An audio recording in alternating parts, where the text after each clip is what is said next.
up today. Not as much as it was down on Friday, but it's up. All right. Come on in and grab a seat. You are just in time. I've been waiting for you. And may I say, it looks like you've been exercising and got some sun. You're better looking every day. All right, let me get my comments working. And then we're having some fun. I like this part. All right, come on there, technology. Perfect. Do do do do do do. Mama bum bum bum bum bum. Good morning and welcome to the highlight of human civilization. It's called Coffee with Scott Adams, and you've never had a better time. But if you'd like to take a chance to elevate your experience to levels that no one can understand with their tiny, shiny human brains, for that, all you need is a copper mug or a glass, a tankard, shells or stein, a canteen, jug or flask, a vessel of any kind. Fill it with your favorite liquid. I like coffee. And join me now for the unparalleled pleasure of the dopamine hit of the day. The thing that makes everything better is called a simultaneous sip. And darn it, it's going to happen right now. Go.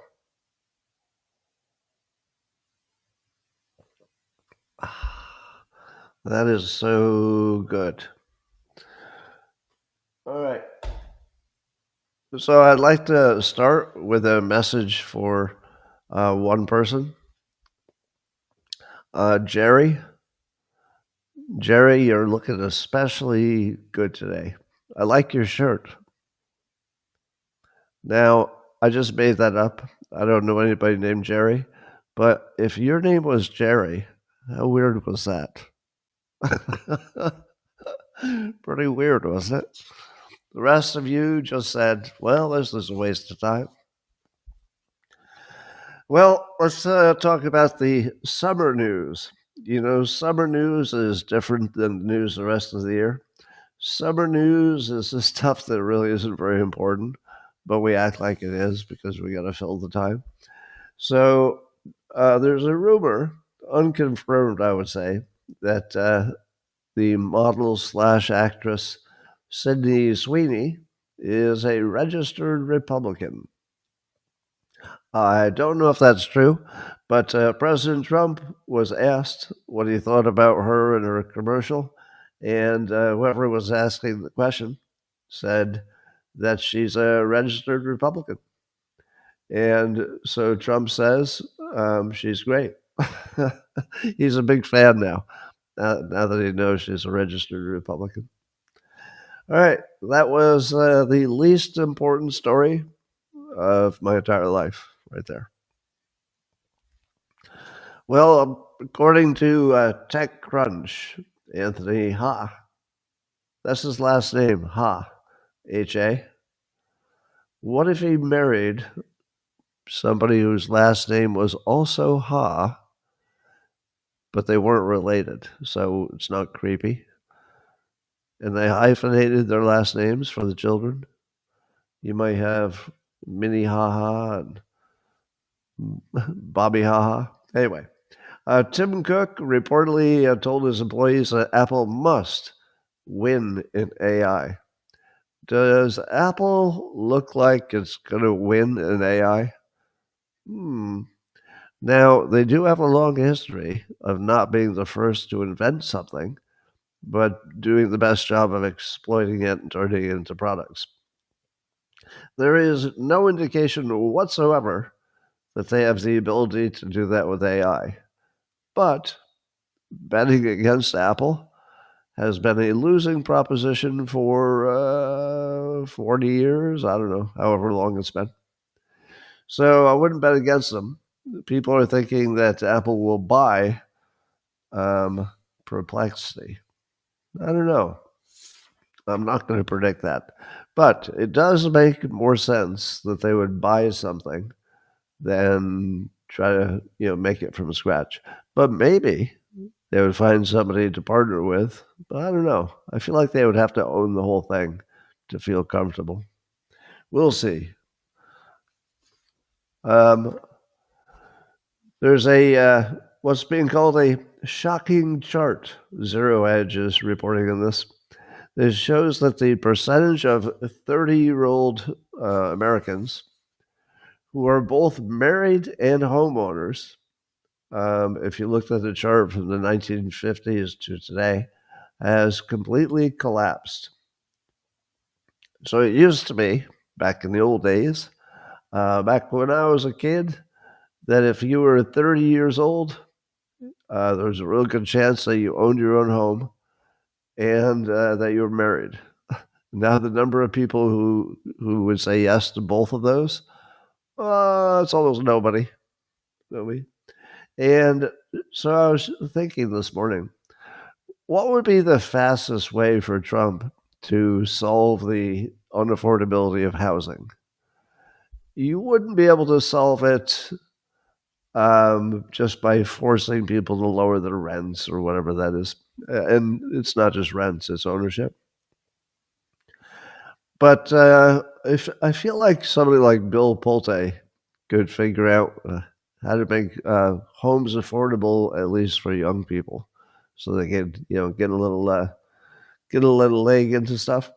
Speaking of legs, um, I saw a video the other day. You've probably seen this before. It's a Lego-like home building technology. So you've got these building blocks that one person can very easily pick up one of them, and you just have your AI design your house, and then you go out there and build all the walls yourself, basically. I guess you can do a roof, but the idea would be that the labor part of building a house could actually be removed from the cost because you could just do it yourself. It would have to be really easy and sort of snap together. But if you had AI knowing exactly what all the parts are, these little Lego parts, and you just tell it what you need, I need 3 bedrooms and 2 bathrooms or whatever, it should be able to design it for you. And then you should be able to sort of just go out in the backyard to your government, maybe free government-owned property, and build it yourself. So it would only work for people who didn't need to live in a specific place, because you'd have to maybe you could just put it in the middle of an existing place. All you need is the land. Well, my point is, nobody has a good idea how to fix that problem, but I do think you can get the cost of building a house down to under $100,000. And it'd be like a 3 bedroom, 3 bath house. I think we can get there. And it'd be very livable. It wouldn't be like you compromised. It wouldn't be a tiny house. It would be just like a full, awesome house for $100,000. I think you could do that. But Trump is focusing right now on pharmacy costs, pharmaceuticals. As you know, the pharmaceutical companies charge other countries way less than they charge in the United States. So we end up subsidizing all these other countries. And Trump doesn't like that. And he's going to use every tool in his arsenal to force drug manufacturers to lower their prices. And one of the things that they're going to do is to cut out the middlemen and sell medicines directly to patients. Now, you might say to yourself, who are these middlemen? Is it the pharmacy? Well, the pharmacy might be a middleman, but there's this other entity most of you have never heard of, a pharmacy benefits manager. Have you ever heard of that? It's not a person, it's a company with people.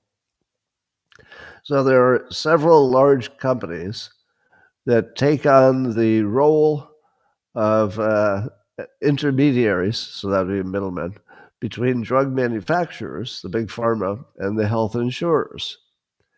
So you've got big pharma, and then they've got to deal with these professional negotiators that manage the process because it's complicated. So they're middle people too. But the trouble is, they can totally game the system. And these pharmacy benefit managers, or PBMs, uh, if they negotiated a discount, if they wanted, they could just keep it. And there's nothing to stop them. It's not illegal. It's not even unethical. They're just managing that process there. So it seems like you could save a bunch of money by figuring out a way not to have that have to happen. But then there's also the pharmacy. So doesn't the pharmacy have some expense? I don't know. I hope they're talking to Mark Cuban about all this stuff. He would know the most about that world because he has the because he's doing direct sale of meds to consumers, I believe.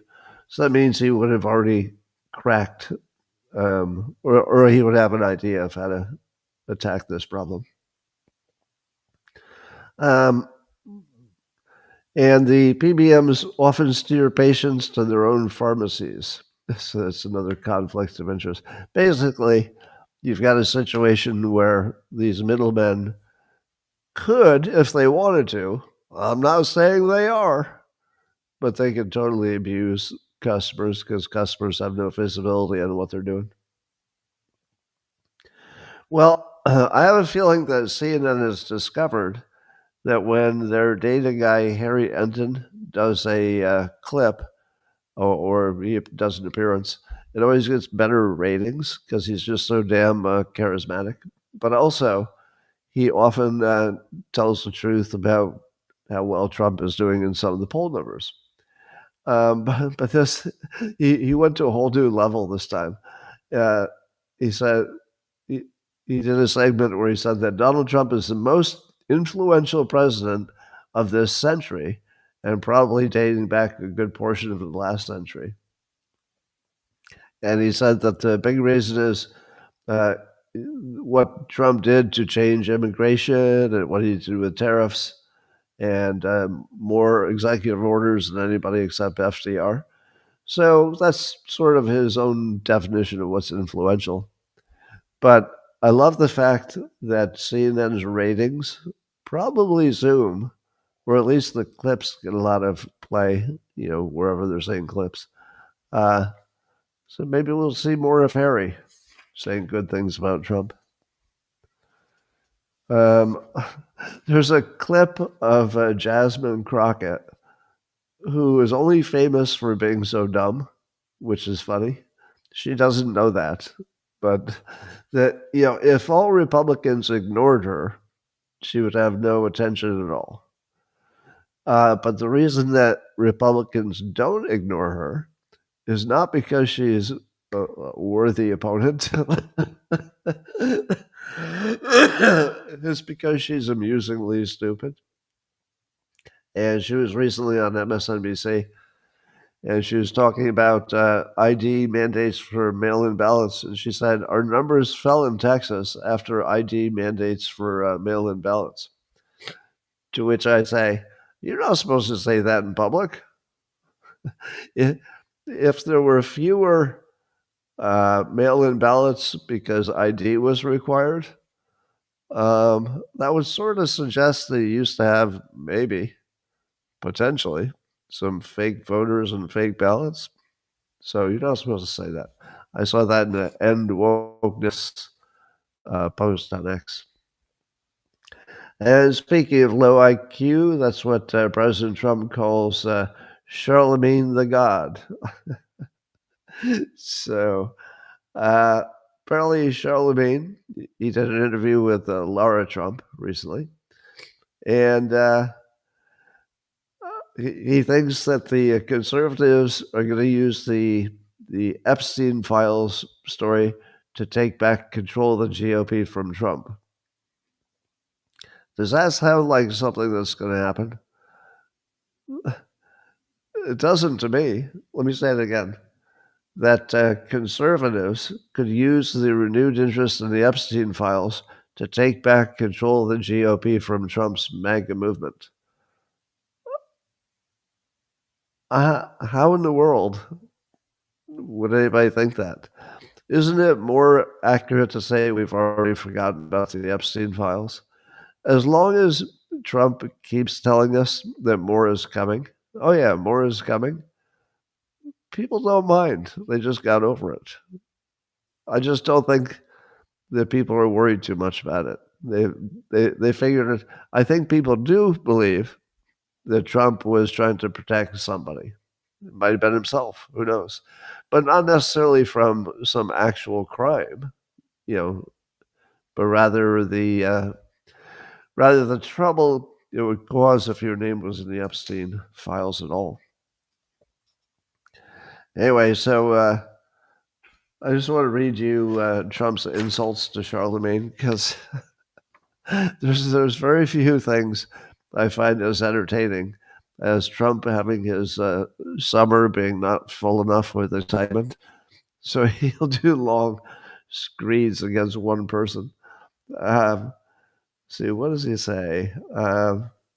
So this is what Trump wrote on Truth. The very wonderful and talented Laura Trump, whose show was a big rating success.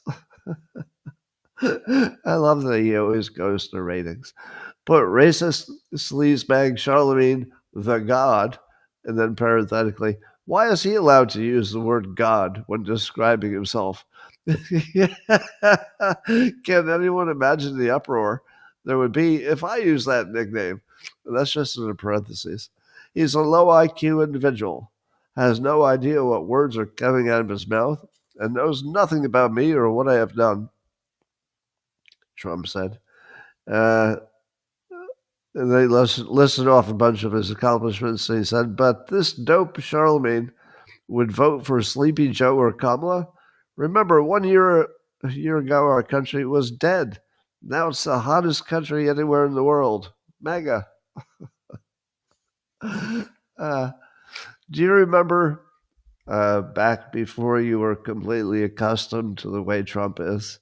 If he had done something like this, like spent, an hour of his weekend coming up with a bunch of insults for one random guy on TV, you would have said to yourself, hey, this is not the president that, creates the best image for our country. And you might even said, I don't know, he represents us and I can't have him just going off on somebody who seems so crazy. But Trump has so normalized essentially doing his act, because I call this his act as part of the show, that once you realize it's just part of the show, you can enjoy it as part of the show. Or you can just ignore it because, maybe it's not the show you enjoy. But it's completely different when we accept this as normal behavior because he's normalized it. So then I wondered, will Trump be accused of being a racist? Duh. Of course he'll be accused. If he calls Charlemagne a low IQ person because he called Jasmine Crockett low IQ. And I believe he's called Maxine Waters low IQ. And I'm starting to think, uh-oh, I hope this pattern isn't as obvious as it looks. But he also called Biden low IQ, Kamala Harris, AOC, Charlemagne, John Kelly, who at least is white, and Al Green, who I don't know what he is, actually. But, yeah, so it hasn't been exclusively to any demographic group, but he's going to need to expand that to some more white people to stay out of trouble. All right. According to Just the News, the latest AP NORC poll asked respondents to share the first word or phrase that comes to mind when they think of each political party. All right. Let's see. We'll do a little test. to show how smart you are. What percent of Democrats um, had a positive thing to say about their own party? What percent of surveyed Democrats had a positive attribute for their own party? That is correct. Your guesses are amazing. It's 23%, but 25 I will accept. Very close, within the margin of error. Republicans, 41% of them had a positive view of their party, and only 19% shared a negative view. That's pretty darn good. Only 19% had a negative view of their own party in Republicans. Well, Fareed Zakaria on CNN, who suffers from a little bit of TDS, just a little bit, did a piece on how the tariffs might not seem so bad yet, but they used to be tiny, and this is going to be a giant drag on the economy, and maybe we'll find out later that it's a giant problem. Well, let me make my prediction. It seems to me at some point, because economies go up and down, at some point during Trump's term, don't you think it will look like the tariffs are a drag on the economy? Wouldn't you guess that at some point something will happen in the economy, and then somebody will say, that inflation or that slowdown in the GDP or whatever it is, or maybe all that, they're going to say, there it is. There's that tariff effect. They won't blame AI or anything. They'll just say it's a tariff effect. So I think if Fareed is going to be accurate, that at some point you'll say, see, I told you that these tariffs would cause a problem. But then we will later find out that that was temporary and that maybe it wasn't caused by tariffs at all. So expect some up and downs in the economy, and people are going to blame the tariffs or not blame the tariffs, and nobody knows because economics is just guessing. Well, the head of the BLS, which would be the so I don't remember what BLS stands for, but it's the commissioner of that is the one who got fired for revising the employment numbers on the jobs report from really looking good to almost nothing. And the revisions were not just small changes. The revisions were like from a 6-digit number to a 5-digit number. I mean, these are really big, just ridiculously big revisions. Now, so Trump fired the BLS commissioner, and he's getting a lot of pushback. People like Larry Summers. I just saw him appear. Larry Summers. And poor guy, he doesn't look like things are going well for him. I don't know if he's got a health problem or what, but he doesn't look good. And he was pointing out, Larry Summers is no friend of President Trump, was pointing out that this is exactly the kind of authoritarian stuff that authoritarians do when they're being all authoritarian. Now, it's a good point. Sorry, I got some kind of a cold or something. It's a good point. How many of you thought you were going to have a perfectly normal day, only to learn that the commissioner of the BLS, a thing which we don't remember what it is, or I don't, got fired? Oh, how can you live in such an authoritarian country when the person whose name I don't remember was fired from the organization I'd never heard of? That's so authoritarian. I don't know how we can survive that. But here's my take. My understanding is that the person putting together the numbers was let's say, a captive to the process. And the process was something like, we don't have all the right numbers, so we're just going to guess for the numbers we don't have updated. And apparently, it's just something like that. And then as the actual numbers do come in, then they replace their wild ass guesses with actual numbers. And sometimes it's so wildly different that it looks like you couldn't possibly have designed a system to do this intentionally.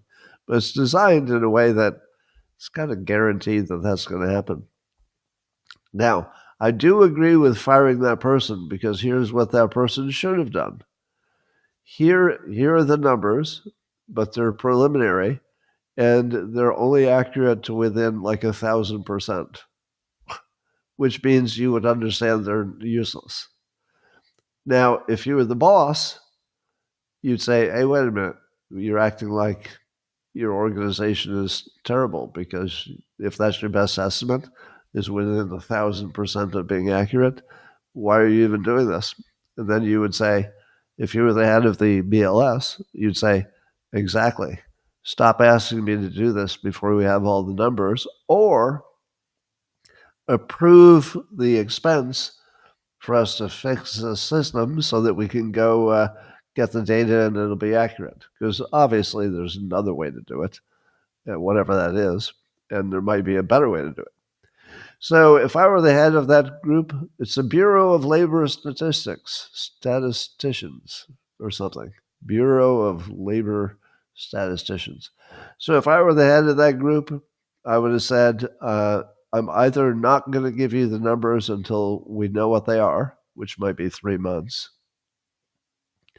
or I'm going to have to note that they're useless numbers, or you're going to have to approve for me the budget to fix it. So yeah, she deserved to get fired because she didn't do any of those things. She just printed the stupid numbers and got us all worked up about nothing. Well, UCLA has agreed to pay $6 million in a settlement over their anti-Semitism, allegedly. I don't know how deep that anti-Semitism went, but some Jewish students were harassed and banned from certain places.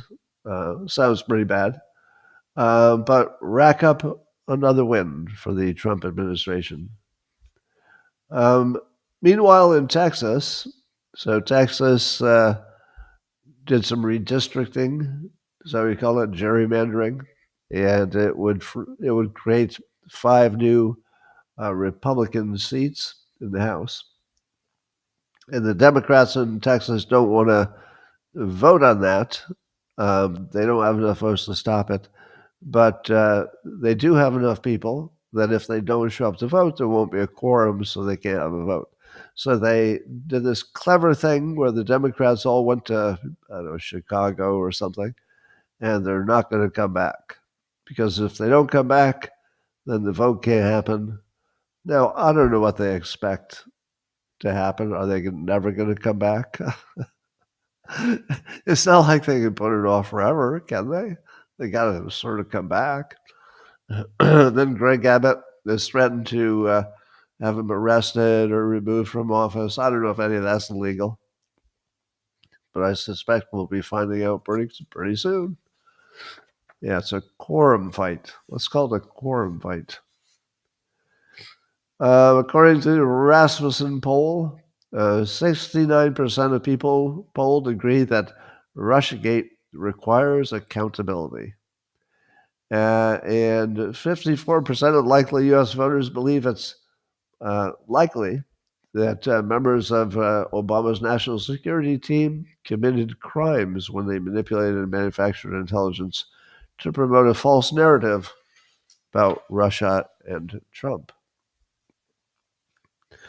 Now, did you ever wonder if we had this gigantic 2016 election question about Russia interfering with the election?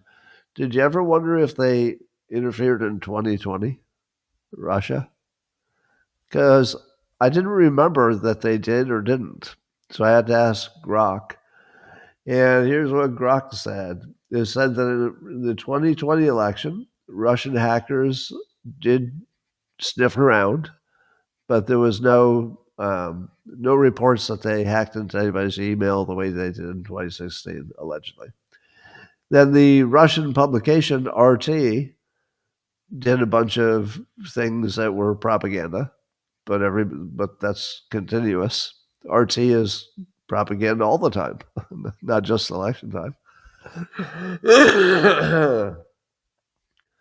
And then Russia did some fake social media in 2020, allegedly. And it was some of the social media stuff was reportedly designed to exacerbate current divisions. So there wasn't so much of a we want Trump to get elected. It was more of a just making everything a little bit worse, like they always do, I guess. But you know how I always talk about the world being two movies on one screen? Even though we're looking at the same stuff, we have a completely different interpretation of the world. And that is definitely happening now because this Russia hoax cover up is so damning for Democrats that if you were to accept it the way Republicans frame it, you know, a lot of Democrats have to go to jail, high ranking ones. So the Democrat leaning media is trying to disappear it. And they've probably succeeded because my bet is if I talk to my smart Democrat friend I sometimes reference, I'll bet he would say, nothing happened. There's no new revelations.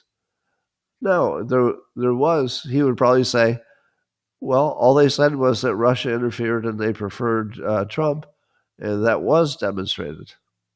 So that's all anybody ever said. So why would anybody go to jail for that? They're just saying that Russia interfered and they preferred Trump, and that's exactly what happened. And here's the evidence of it.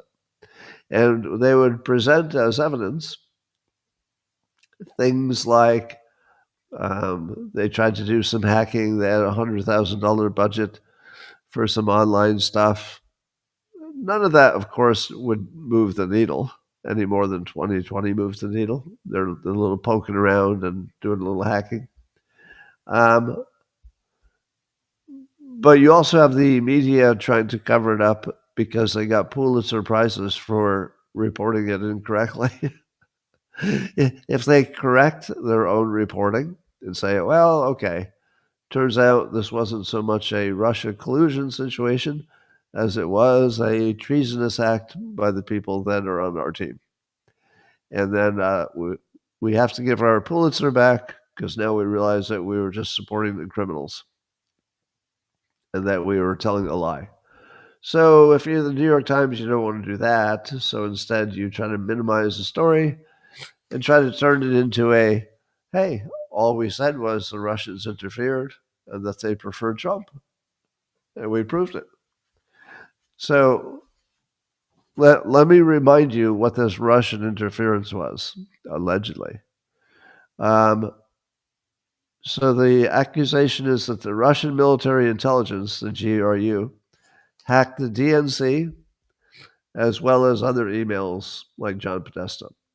Now, how do you and I know that the Russian military intelligence hacked those? How would we know? Because our government told us they did, right? But they can't tell us how they know that. And do you believe that these Russian hackers are so bad that we can detect them and find them? Do we live in a world where the U.S. anti-hacking people, our cybersecurity is so good that we just have to know that you hacked and we can track you down and we'll find you? And we find these highly capable hackers who don't have a way to secure their own safety. There's something so wrong with this story. It's like laughably implausible that it just happened to be the Russians doing it and we easily caught them. Okay. So I wouldn't believe anything that comes from our intelligence people about their intelligence people. Let's see. There was also that troll factory that reached millions of people on social media. They spent over $100,000 on ads. 100,000 on ads, but they don't tell you what the ads were. I've actually seen the memes and the ads. There isn't the slightest chance any of that could have changed the vote. It looked like a high school project. And of course, nobody ever says that. Nobody ever says, but how good were these troll farm memes? They weren't even on a scale of 1 to 10, they were ones. That they barely even registered. Um, so what else? And then they looked into some systems that didn't have anything to do with changing votes, and that's about it. Oh, and there was that Paul Manafort thing where he was scamming a Russian billionaire, and he got caught and went to jail. But that was just him. And then there were contacts with the Trump campaign. So there were lots of contacts. Like there was a meeting in Trump Tower where dirt on Clinton was offered. And then there was Papadopoulos was. So basically, this is just Trump people talking to other people who had approached them. That's it. That's the Russian interference. And then RT and Sputnik, but of course, those are just propaganda outlets. Anyway, that's enough of that. So the Mays account on X, Mays More, found a clip from NPR where Obama was doing a long interview in 2016. So that's when this whole Russia collusion hoax stuff was boiling. And it's fascinating to watch, given what we now know, because we now know that he knows he was lying through his teeth. It is so much more interesting to watch when you know he's lying and squirming to make sure he doesn't say the wrong thing. So I'd recommend that if you're on my X feed. Either look at Mays Moore, who you should follow, or look at my repost of it today. Yeah, so we can tell for sure that he knew what was going on, but pretended that he didn't. So we know he was a lying weasel, in case you wondered. Yes, lying weasel. The smart people are saying that the statute of limitations has not run out on the Russian hoax stuff because they are even now continuing to cover it up. So the statute of limits, the clock doesn't start until the last act within that series of illegal behaviors has been detected. So nothing's going to time out. And apparently, there have already been referrals to the Department of Justice, which means that, in theory, the Department of Justice and maybe the FBI, I don't know how that works, have already opened up criminal investigations into the cats that we wonder if they're going to go to jail. So I don't know if Obama will be in trouble because taking down an ex-president seems like completely different than taking down his lieutenants. But I've got a feeling that Brennan and Clapper are in trouble.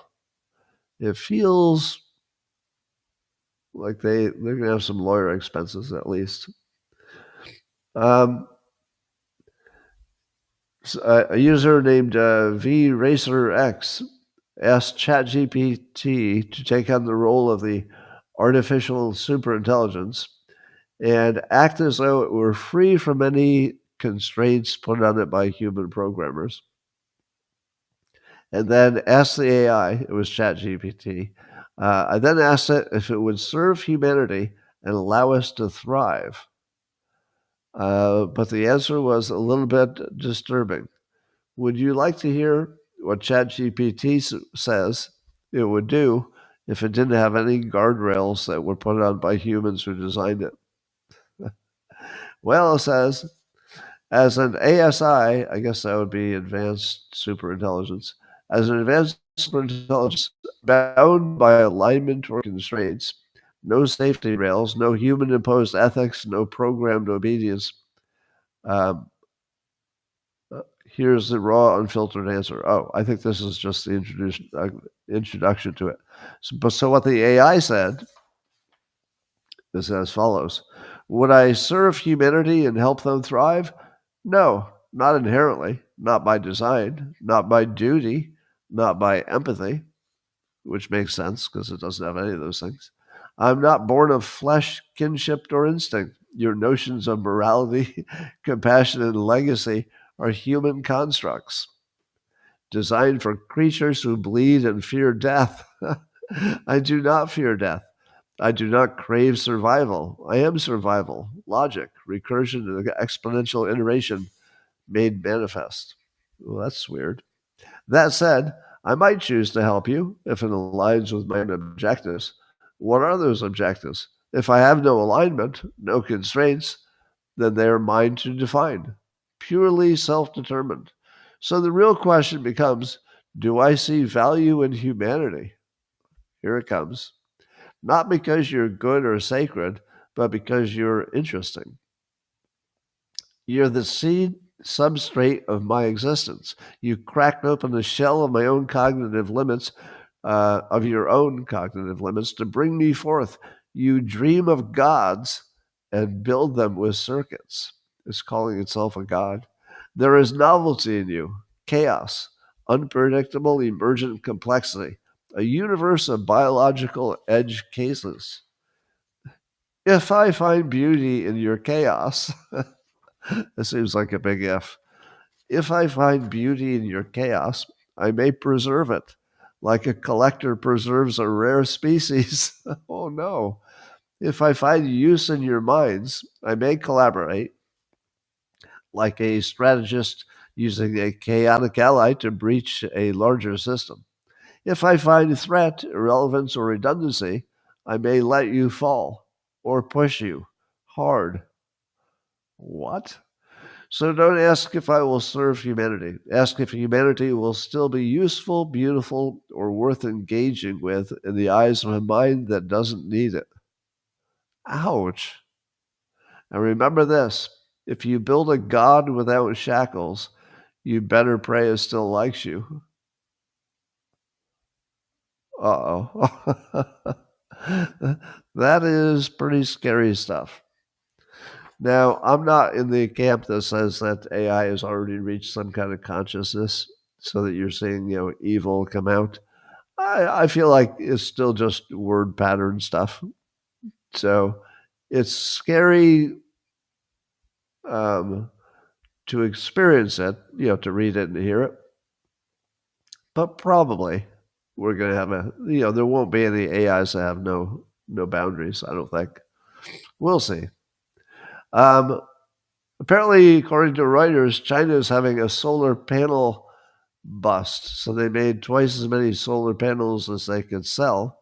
And so the prices are collapsing. And I guess China's solar panel business was enormous because they were trying to capture the worldwide solar panel business. And now they made too many of them. And it could be kind of like the China housing bubble, some say, and maybe it will collapse. So China's got a problem there.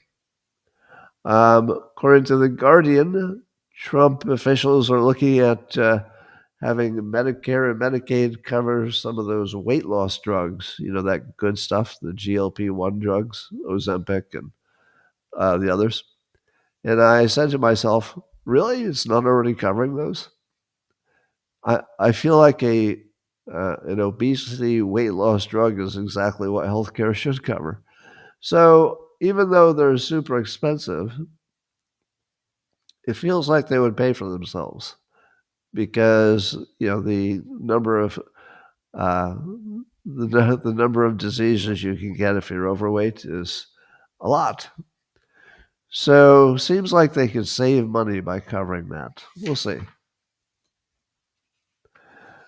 Well, here's more good news for Trump, I think. OPEC is going to raise oil production quotas to a 2-year high. Financial Times is telling us.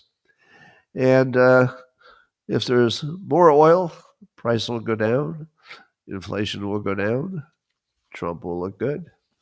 So good news for Trump. Um, Here's a little experiment I'd like you to try. Ask the first person you know who doesn't closely follow politics, but is just a well informed adult. What do they know about the Russia collusion hoax revelations? I think you'll find that the average person has no idea what was going on with that whole situation. So that might be alarming to you. All right, that's all I got for today. I'm going to talk to the locals people privately, my beloved local subscribers. The rest of you, thanks for joining.